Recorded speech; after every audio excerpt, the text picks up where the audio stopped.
we are looking at some interesting possible news in terms of crowdfunding, equity sourcing. What is that, Sarah? Crowdfunding is a way for lots of different people to make small amounts of investment or to donate money essentially to startups.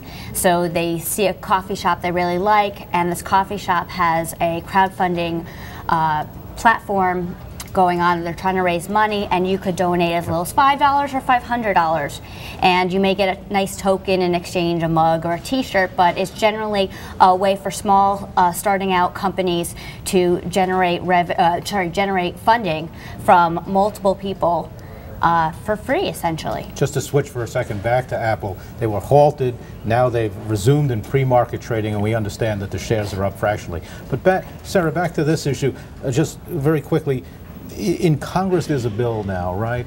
I guess the acronym is JOBS, and essentially the theory is if we allow crowdsourcing, if we allow entrepreneurs to get public or to get funding more easily, more jobs will be created. But is there a worry on the investor protection side?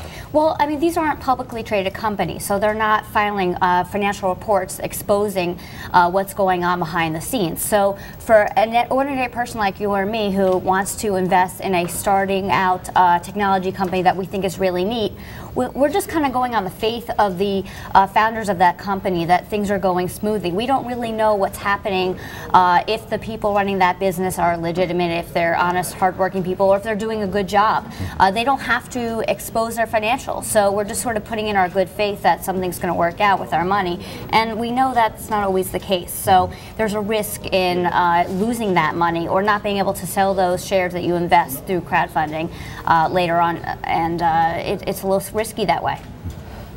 We're talking about not experienced investors. We're talking about folks like you and me. Right. And even if we do a little bit of homework, again, we still don't have the financials. We don't have the details. And what sort of small businesses might actually be interested in doing this? It sounds a little, well, it could be just about anybody. It could be a food truck. It could be somebody starting a technology company that's really high tech, or it could just be a restaurant that wants to get funding to open it could be an existing business that wants to open a new wing.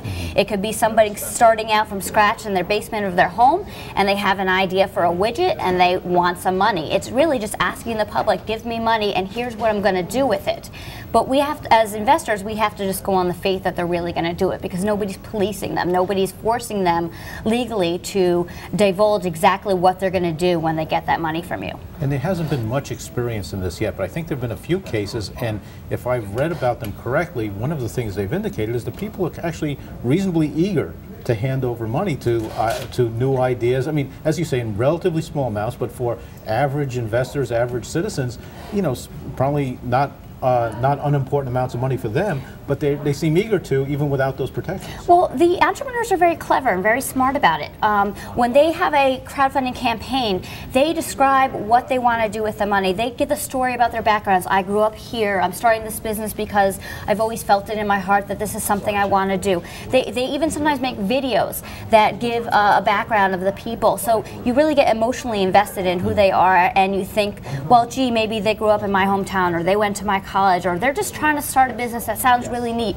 You as an individual may think their product is really cool and say, gee, I want to invest in that because I'm going to buy that product, and I think other people will like it too.